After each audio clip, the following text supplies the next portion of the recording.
जय हिंद दोस्तों। आज हम पढ़ने वाले हैं आरआरबी ग्रुप डी एग्जाम 2022 की तैयारी के लिए जीके जीएस और साइंस के बेस्ट क्वेश्चन, जो कि ग्रुप डी एग्जाम 2022 की दृष्टि से काफ़ी इंपॉर्टेंट है। तो जिन्हें भी ग्रुप डी एग्जाम 2022 में सिलेक्शन लेना है वह वीडियो में लास्ट तक जरूर बने रहें। फर्स्ट क्वेश्चन यहाँ पर पूछा गया है, भारतीय क्रिकेट बोर्ड बीसीसीआई का मुख्यालय कहाँ पर स्थित है? आंसर होगा मुंबई में। भारतीय क्रिकेट बोर्ड बीसीसीआई का मुख्यालय मुंबई में स्थित है और बीसीसीआई के वर्तमान अध्यक्ष हैं सौरभ गांगुली। आगे बढ़ते हैं नेक्स्ट क्वेश्चन की ओर। नेक्स्ट क्वेश्चन यहां पर पूछा गया था, इनमें से किसे शेर खान ने बंगाल पर आक्रमण कर गयासुद्दीन शाह को हराया था? किस वर्ष शेर खान ने बंगाल पर आक्रमण कर गयासुद्दीन शाह को हराया था? राइट आंसर होगा ऑप्शन नंबर 4, 1538 में शेर खान या शेर शाह ने बंगाल पर आक्रमण कर गयासुद्दीन शाह को हराया था। शेर शाह ने इसके बाद 1539 में चौसा के युद्ध एवं 1540 कन्नौज के युद्ध में मुगल सम्राट हुमायूं को हराकर दिल्ली से निर्वासित किया था और दिल्ली में सूर्य वंश की स्थापना की थी। शेर शाह ने प्रसिद्ध जीटी रोड का निर्माण कराया था, जिसे ग्रैंड ट्रंक रोड के नाम से जाना जाता है और इसके बचपन का नाम फरीद था। आगे बढ़ते हैं नेक्स्ट क्वेश्चन की ओर। नेक्स्ट क्वेश्चन यहां पर पूछा गया था, इनमें से किस गैस का उपयोग प्रदीप्त गैस के रूप में किया जाता है? तो इसका जो राइट आंसर है वह है ऑप्शन नंबर 2, प्रोपेन गैस का उपयोग प्रदीप्त गैस के रूप में किया जाता है। प्रोपेन का जो फॉर्मूला होता है वह C3H8 होता है। यह क्वेश्चन भी ग्रुप डी एग्जाम 2018 में पूछा गया था कि प्रोपेन का फार्मूला क्या होता है, तो आपको याद होना चाहिए C3H8 होता है प्रोपेन का फार्मूला और इसका उपयोग प्रदीप्त गैस के रूप में किया जाता है। नेक्स्ट क्वेश्चन पूछा गया है, परिपक्व शुक्राणु का उत्पादन कहाँ होता है? तो इसका जो राइट आंसर है वह है ऑप्शन नंबर 1, वृषण में। परिपक्व शुक्राणु का उत्पादन वृषण में होता है। शुक्राणु मानव शरीर की सबसे छोटी कोशिका है। तो पहला क्वेश्चन तो आप लोगों से यह पूछा जा सकता है कि मानव शरीर की सबसे छोटी कोशिका कौन सी होती है? तो आपका आंसर होगा शुक्राणु। और मानव शरीर की सबसे बड़ी कोशिका होती है अंडाणु। तो दोनों ही आप लोगों को याद रखना है। और वृषण मानव शरीर के बाहर क्यों पाया जाता है, यह आप लोगों से भी पूछा जाता है और ग्रुप डी एग्जाम 2018 में पूछा गया था। तो वृषण मानव शरीर से बाहर पाया जाता है क्योंकि जो शुक्राणु है इनका निर्माण शरीर से कम तापमान के ताप पर निर्माण होता है, इसलिए यह शरीर के बाहर पाया जाता है। और वृषण में टेस्टोस्टेरोन हार्मोन का निर्माण होता है। आगे बढ़ते हैं नेक्स्ट क्वेश्चन की ओर। नेक्स्ट क्वेश्चन यहां पर पूछा गया है, परमाणु त्रिज्या को किसमें मापा जाता है? तो इसका जो राइट आंसर है वह है ऑप्शन नंबर 4, नैनोमीटर में। परमाणु त्रिज्या को नैनोमीटर में मापा जाता है। 1 नैनोमीटर बराबर 10⁻9 मीटर होता है। तो 1 नैनोमीटर की वैल्यू भी आपसे पूछी जा सकती है, इसे भी आपको याद रखना है। नेक्स्ट क्वेश्चन यहां पर पूछा गया है, तांबा सल्फेट के विलयन में जस्ता मिलाए जाने पर क्या विस्थापित होगा? तो इसका जो राइट आंसर है वह है ऑप्शन नंबर 4, तांबा। देखिए, कॉपर सल्फेट का विलयन है CuSO4। यदि इसमें जिंक Zn को मिला दिया जाता है तो यह जो विलयन है ZnSO4 जिंक सल्फेट का निर्माण हो जाता है और कॉपर अलग हो जाता है। अब इसका कारण क्या होता है? तो इसका कारण होता है कि जो जिंक है यह कॉपर की तुलना में अधिक अभिक्रियाशील होता है। अब यहां से एक क्वेश्चन NTPC लेवल 3 में भी पूछा गया कि कॉपर का जो परमाणु क्रमांक होता है यह क्या होता है? तो आपका आंसर होगा 29 होता है। और Zn का परमाणु क्रमांक, जिंक का परमाणु क्रमांक क्या होता है? तो यह 30 होता है। यह आप लोगों को याद रखना है। आगे बढ़ते हैं नेक्स्ट क्वेश्चन की ओर। नेक्स्ट क्वेश्चन यहां पर पूछा गया था, प्रसिद्ध कार्यकर्ता इराम चानू शर्मिला को किस राज्य की आयरन लेडी के रूप में जाना जाता है? तो इसका जो राइट आंसर है वह है ऑप्शन नंबर 1, मणिपुर की। प्रसिद्ध कार्यकर्ता ईरान चानू शर्मिला को मणिपुर की आयरन लेडी के नाम से जाना जाता है और यह मणिपुर की मानवाधिकार कार्यकर्ता हैं। आगे बढ़ते हैं दोस्तों, अब हम पढ़ने वाले हैं ग्रुप डी एग्जाम में 27 सितंबर 2018 की 3rd शिफ्ट में पूछे गए जीके जीएस और साइंस के क्वेश्चन। तो देखिए, यहां पर फर्स्ट क्वेश्चन पूछा गया था, इंदिरा गांधी ए लाइफ इन नेचर बुक के राइटर कौन है? पूछा गया इंदिरा गांधी ए लाइफ इन नेचर बुक के राइटर। तो इसका राइट आंसर है ऑप्शन नंबर 3, जयराम रमेश। आगे बढ़ते हैं। और इंदिरा गांधी जो है यह भारत की प्रथम महिला प्रधानमंत्री थी। नेक्स्ट क्वेश्चन की ओर बढ़ते हैं। नेक्स्ट क्वेश्चन पूछा गया था, निम्नलिखित में से कौन मोनेरा समूह से संबंधित नहीं है? तो इसका जो राइट आंसर है वह है ऑप्शन नंबर 4, माइकोप्लाज्मा जो है यह मोनेरा समूह से संबंधित नहीं है। माइकोप्लाज्मा सबसे छोटी जीवित कोशिका है। तो यह क्वेश्चन आप लोगों से पूछा जाता है कि सबसे छोटी जीवित कोशिका का उदाहरण क्या होता है। आपका आंसर होगा माइकोप्लाज्मा। आगे बढ़ते हैं नेक्स्ट क्वेश्चन की ओर। नेक्स्ट क्वेश्चन यहां पर पूछा गया था, तीसरे सेल में इलेक्ट्रॉन की अधिकतम संख्या कितनी होती है। तो इसका जो राइट आंसर है वह है ऑप्शन नंबर 3, 18। तत्वों के चारों ओर 4 कक्षाएं पाई जाती हैं। अब यह होती हैं K, L, M, N। इन 4 कक्षाएं में अलग अलग इलेक्ट्रॉन भरे होते हैं। तो देखिए K सेल में 2 इलेक्ट्रॉन, L सेल में 8 इलेक्ट्रॉन, M सेल में 18 इलेक्ट्रॉन और N सेल में 32 इलेक्ट्रॉन चक्कर लगा रहे होते हैं। इलेक्ट्रॉन जो होते हैं यह नाभिक के चारों ओर चक्कर लगाते हैं। इन पर ऋणावेश पाया जाता है। इलेक्ट्रॉन की खोज J.J. थॉमसन ने की थी।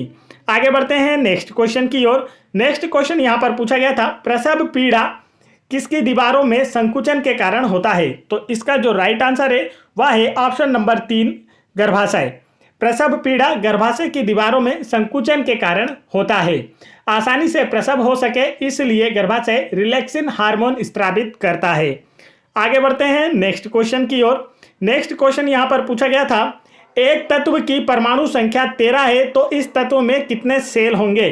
तो देखिए यहाँ पर परमाणु संख्या 13 मतलब कि यह एल्यूमिनियम है। एल्यूमिनियम का परमाणु क्रमांक होता है 13। अब इसमें जो इलेक्ट्रॉन कक्षाओं में होंगे वह किस हिसाब से होंगे। पहली कक्षा में 2 इलेक्ट्रॉन, दूसरी कक्षा में 8 इलेक्ट्रॉन और तीसरी में बचे हुए 3 इलेक्ट्रॉन। तो देखिए यहाँ पर कितनी कक्षाएं आई हैं, 3 कक्षाएं। तो यहाँ पर यही पूछा गया है कि इस तत्व में कितने सेल या कितनी कक्षाएं हैं। तो आंसर होगा ऑप्शन नंबर 1, 3।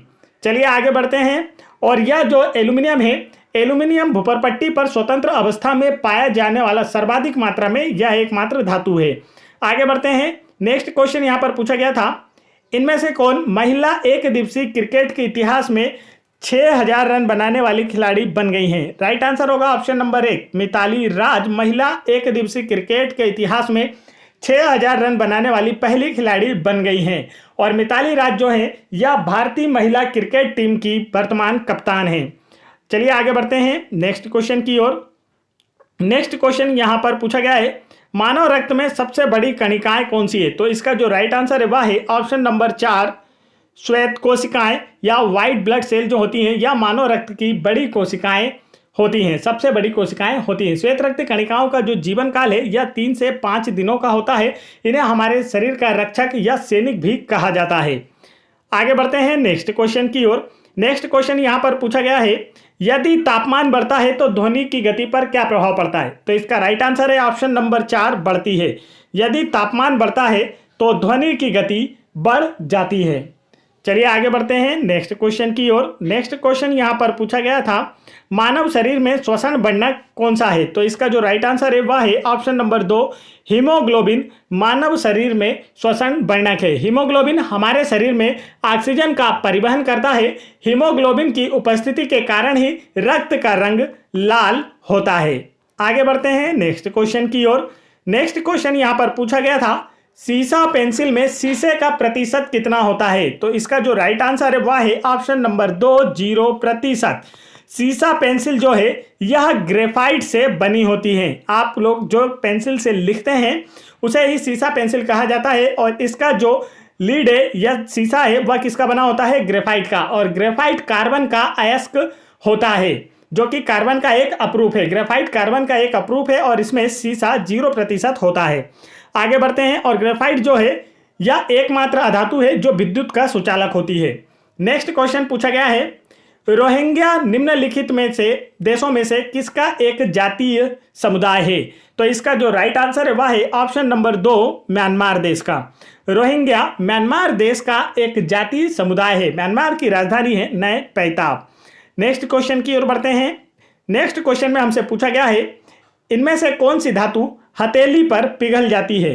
तो इसका जो राइट आंसर है वह है ऑप्शन नंबर 2, गैलियम धातु हथेली पर पिघल जाती है। गैलियम धातु का गलनांक अति निम्न होता है, अतः इसे हथेली पर रखने पर यह आसानी से पिघल जाती है। नेक्स्ट क्वेश्चन की ओर बढ़ते हैं। नेक्स्ट क्वेश्चन यहां पर पूछा गया था, किसी वोल्ट मीटर का उपयोग किसे मापने में किया जाता है। तो इसका जो राइट आंसर है वह है विभवांतर को मापने में। किसी वोल्ट मीटर का उपयोग एक परिपथ के दोनों सिरों के बीच के विभवांतर को मापने में किया जाता है। आगे बढ़ते हैं नेक्स्ट क्वेश्चन की ओर। नेक्स्ट क्वेश्चन यहां पर पूछा गया था, इनमें से किसने विंबलडन डबल शीर्षक जीतने वाली पहली भारतीय महिला थी? राइट आंसर होगा option number 1 Sania Mirza Wimbledon double शीर्षक जीतने वाली पहली भारतीय महिला थी। विंबलडन ओपन जो है यह टेनिस का एक टूर्नामेंट है और सानिया मिर्जा का संबंध भी लॉन टेनिस से है। आगे बढ़ते हैं नेक्स्ट क्वेश्चन की ओर। नेक्स्ट क्वेश्चन यहां पर पूछा गया था, निम्नलिखित में से कौन सा प्राचीन ग्रंथ पांचवा वेद भी कहा जाता है? तो इसका जो राइट आंसर है वह है ऑप्शन नंबर 4 महाभारत को पांचवा वेद भी कहा जाता है। महाभारत सबसे बड़ा महाकाव्य है। अगर वेदों की संख्या की बात की जाए तो वेदों की संख्या है 4, वेदांगों की संख्या है 6, पुराणों की संख्या है 18 और महापुराणों की संख्या है 2, जिसमें रामायण और महाभारत शामिल है। और महाभारत को पांचवें वेद के रूप में भी जाना जाता है। 4 वेद जो हैं वह ऋग्वेद, यजुर्वेद, सामवेद और अथर्ववेद है। सबसे पुराना जो वेद है वह ऋग्वेद है और यजुर्वेद को गद्य और पद्य दोनों का सम्मिलित वेद कहा जाता है। सामवेद को संगीत का जनक कहा जाता है और अथर्ववेद को तंत्र मंत्र निहित वेद कहा जाता है। आगे बढ़ते हैं नेक्स्ट क्वेश्चन की ओर। नेक्स्ट क्वेश्चन यहां पर पूछा गया था, किसी गोली दर्पण की परावर्तन सतह का केंद्र वह बिंदु है जिसे क्या कहा जाता है? तो इसका राइट आंसर है ऑप्शन नंबर 3 ध्रुव कहा जाता है। किसी गोली दर्पण, मान लीजिए ये गोली दर्पण है तो इसके परावर्तक सतह, इसकी परावर्तक सतह का जो मध्य बिंदु है इसे क्या कहा जाता है? इसे ध्रुव या पोल कहा जाता है, जिसे हम P से प्रदर्शित करते हैं। आगे बढ़ते हैं नेक्स्ट क्वेश्चन की ओर। नेक्स्ट क्वेश्चन यहां पर पूछा गया था, इनमें से क्या सूर्य द्वारा उत्सर्जित एवं त्वचा के कैंसर हेतु उत्तरदायी विकिरण है? 4 ऑप्शन आपको दिए गए और पूछा गया इनमें से कौन सी विकिरण सूर्य के द्वारा उत्सर्जित होती है जो कि त्वचा कैंसर के लिए जिम्मेदार होती है? राइट आंसर होगा ऑप्शन नंबर 2 अल्ट्रावायलेट किरणें या पराबैंगनी किरणें। पराबैंगनी किरणों से पृथ्वी के जीवों की रक्षा ओजोन परत करती है। अगर पराबैंगनी किरणें पृथ्वी पर आती हैं तो यह मानव और जीव जंतुओं में त्वचा कैंसर का कारण बनेंगी और वनस्पति को नाश करेंगी। तो यहाँ पर ओजोन परत की बात की गई है, तो ओजोन परत का जो अणु होता है यह त्रिपरमाण्विक होता है, तो इसे आप लोगों को याद रखना है। और ओजोन परत को हानि एयर कंडीशनरों और रेफ्रिजरेटरों में यूज किए जाने वाले CFC गैस से होती है। नेक्स्ट क्वेश्चन की ओर बढ़ते हैं। नेक्स्ट क्वेश्चन यहां पर पूछा गया था, खालिस्तान यौगिक में एक वलय कार्बन श्रृंखला संरचना होती है। तो इसका जो राइट आंसर वह है ऑप्शन नंबर 3 बेंजीन। बेंजीन यौगिक में एक वलय कार्बन श्रृंखला संरचना होती है। बेंजीन का जो सूत्र होता है वह C6H6 होता है और इसकी आकृति इस तरीके से 6 भुजाओं वाली होती है, षटभुजाकार। आगे बढ़ते हैं नेक्स्ट क्वेश्चन की ओर। नेक्स्ट क्वेश्चन यहां पर पूछा गया था, इनमें से क्या राजस्थान का सबसे बड़ा शहर है? तो इसका जो राइट आंसर है वह है ऑप्शन नंबर 4 जयपुर राजस्थान का सबसे बड़ा शहर है। जयपुर राजस्थान राज्य की राजधानी है। जयपुर को गुलाबी शहर के नाम से भी जाना जाता है। राजस्थान के CM है अशोक गहलोत और गवर्नर हैं कलराज मिश्र। आगे बढ़ते हैं नेक्स्ट क्वेश्चन की ओर। नेक्स्ट क्वेश्चन यहां पर पूछा गया था, आकार के मामले में भारत किस नंबर का विश्व में देश है? तो इसका जो राइट आंसर वह है ऑप्शन नंबर 1 7वें नंबर का। आकार के मामले में भारत विश्व में 7वें नंबर का सबसे बड़ा देश है और जनसंख्या के मामले में विश्व का दूसरा सबसे बड़ा देश है भारत। आगे बढ़ते हैं नेक्स्ट क्वेश्चन की ओर। नेक्स्ट क्वेश्चन यहां पर आप लोगों से पूछा गया है, भारत के किस मेट्रो शहर को प्रथम अस्थायी तैरता हुआ बाजार होने का श्रेय प्राप्त हुआ है? तो इसका जो राइट आंसर वह है ऑप्शन नंबर 1 कोलकाता। भारत के कोलकाता शहर को अस्थायी या तैरता हुआ बाजार होने का श्रेय प्राप्त हुआ है। कोलकाता हुगली नदी के किनारे स्थित है। कोलकाता पानी के नीचे पहली सुरंग प्राप्त करने वाला शहर बना है। आगे बढ़ते हैं नेक्स्ट क्वेश्चन की ओर।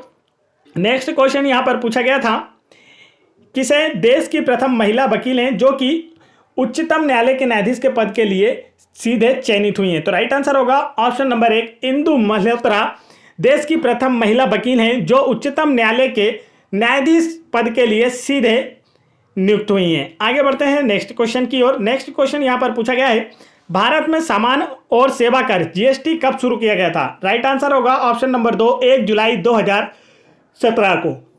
GST का फुल फॉर्म होता है गुड्स एंड सर्विस टैक्स और यह 1 जुलाई 2017 को लागू किया गया था। आगे बढ़ते हैं नेक्स्ट क्वेश्चन की ओर। दोस्तों अब हम पढ़ने वाले हैं RRB ग्रुप डी एग्जाम में 28 सितंबर 2018 की फर्स्ट शिफ्ट में पूछे गए क्वेश्चन। तो फर्स्ट क्वेश्चन पूछा गया था, खालिस्तान द्वारा निश्चित अनुपात का नियम दिया गया था। 4 ऑप्शन आपको दिए गए, पूछा गया इनमें से किसके द्वारा निश्चित अनुपात का नियम दिया गया था। आंसर होगा ऑप्शन नंबर 1, प्राउस्ट के द्वारा निश्चित अनुपात का नियम दिया गया था। नेक्स्ट क्वेश्चन यहां पर पूछा गया है, बी साई प्रणीत किस खेल से जुड़े हुए हैं। तो राइट आंसर होगा ऑप्शन नंबर 2, बैडमिंटन खेल से। बी साई प्रणीत का संबंध बैडमिंटन खेल से है। बैडमिंटन के प्रमुख खिलाड़ी जैसे कि पीवी सिंधु, किदाम्बी श्रीकांत, सौरभ चौधरी, इन सभी के गुरु हैं पूर्व बैडमिंटन खिलाड़ी पुलेला गोपीचंद। तो यह क्वेश्चन 2018 में पूछा गया आरआरबी ग्रुप डी एग्जाम में कि पीवी सिंधु, किदाम्बी श्रीकांत और सौरभ चौधरी इन तीनों ही शटलर के जो गुरु हैं वह कौन है। तो आंसर था पुलेला गोपीचंद। तो यह भी आप लोगों को याद रखना है। नेक्स्ट क्वेश्चन की ओर बढ़ते हैं। नेक्स्ट क्वेश्चन, और साथ ही पुलेला गोपीचंद साइना नेहवाल के भी गुरु थे। नेक्स्ट क्वेश्चन यहां पूछा गया था, मनुष्य के गुर्दे के निस्यंदन की इकाइयों को क्या कहते हैं। तो इसका जो राइट आंसर है वह है ऑप्शन नंबर 2, नेफ्रॉन। मनुष्य के गुर्दे की निस्यंदन की इकाइयों को नेफ्रॉन कहते हैं। मानव में एक जोड़ी गुर्दे पाए जाते हैं और इसकी जो कार्यात्मक इकाई है वह कौन सी होती है, नेफ्रॉन होती है। नेक्स्ट क्वेश्चन की ओर बढ़ते हैं। नेक्स्ट क्वेश्चन यहां पर पूछा गया था, एटॉमिक नंबर 16 का एक तत्व आवर्त सारणी के किस आवर्त में उपस्थित होता है। तो राइट आंसर होगा ऑप्शन नंबर 3, थर्ड आवर्त में। एटॉमिक नंबर 16 का जो तत्व है यह आवर्त सारणी के तीसरे आवर्त से संबंधित होता है। और वर्तमान आवर्त सारणी की बात की जाए तो वर्तमान आवर्त सारणी का निर्माण मोसले ने किया था। वर्तमान आवर्त सारणी के अनुसार तत्वों के रासायनिक गुण उनके परमाणु क्रमांक के आवर्ती फलन होते हैं। और वर्तमान आवर्त सारणी में 7 आवर्त और 18 समूह हैं। यह भी आप लोगों को याद रखना है, एग्जाम में पूछा जाता है। चलिए आगे बढ़ते हैं नेक्स्ट क्वेश्चन की ओर। नेक्स्ट क्वेश्चन यहां पर पूछा गया था, पृथ्वी के आवरण में गैसों के साथ मिश्रित पिघले हुए पदार्थ को क्या कहा जाता है। तो इसका जो राइट आंसर वह है ऑप्शन नंबर 4, मैग्मा। पृथ्वी के आवरण में गैसों के साथ मिश्रित पिघले हुए पदार्थ को मैग्मा कहा जाता है। और मैग्मा जो है यह पृथ्वी के सबसे भीतरी वाली परत क्रोड में पाया जाता है। यह धातुओं का घुला हुआ घोल है। अति उच्च ताप पर घुली हुई धातुएं हैं जिसे कि मैग्मा कहा जाता है। चलिए आगे बढ़ते हैं नेक्स्ट क्वेश्चन की ओर। नेक्स्ट क्वेश्चन यहां पर पूछा गया है, निर्वाचन मंडल जो भारत के राष्ट्रपति का चुनाव करता है का गठन कौन करता है। तो इसका जो राइट आंसर है वह है ऑप्शन नंबर 4, संसद और राज्य के विधानसभाओं के निर्वाचित सदस्य जो है यह राष्ट्रपति के चुनाव में भाग लेते हैं। और वर्तमान में भारत के जो 14वें राष्ट्रपति है वह रामनाथ कोविंद है। और भारत के प्रथम राष्ट्रपति कौन थे यह आप लोगों को मुझे कमेंट करके बताना है। चलिए आगे बढ़ते हैं नेक्स्ट क्वेश्चन की ओर। दोस्तों, यदि आप लोगों को आरआरबी ग्रुप डी एग्जाम की तैयारी के लिए मैथ्स के क्वेश्चन ट्रिक वाइज और प्रीवियस ईयर मैथ्स के सॉल्यूशन देखना है और आप लोगों को फिजिक्स और केमिस्ट्री के न्यूमेरिकल क्वेश्चन देखना है, जैसे कि गतिज ऊर्जा, स्थितिज ऊर्जा और करंट से रिलेटेड जो प्रश्न आप लोगों के एग्जाम में पूछे गए थे प्रीवियस ईयर में, और यदि आप लोगों को science, static GK, current affair के भी वीडियो देखना है तो आप चैनल की प्लेलिस्ट चेक कर सकते हैं, जहां पर आप लोगों को ग्रुप डी एग्जाम्स के लिए स्पेशल वीडियो देखने को मिलेंगे जिससे आपकी तैयारी बेहतर हो पाएगी। तो चलिए आगे बढ़ते हैं। नेक्स्ट क्वेश्चन पूछा गया है, खालिस्तान में कार्बोनिल ग्रुप नहीं होता है। राइट आंसर होगा ऑप्शन नंबर 3, एथेनॉल में कार्बोनिल ग्रुप नहीं होता है। अब देखिए एथेनॉल का जो सूत्र होता है वह क्या होता है, C2H5OH।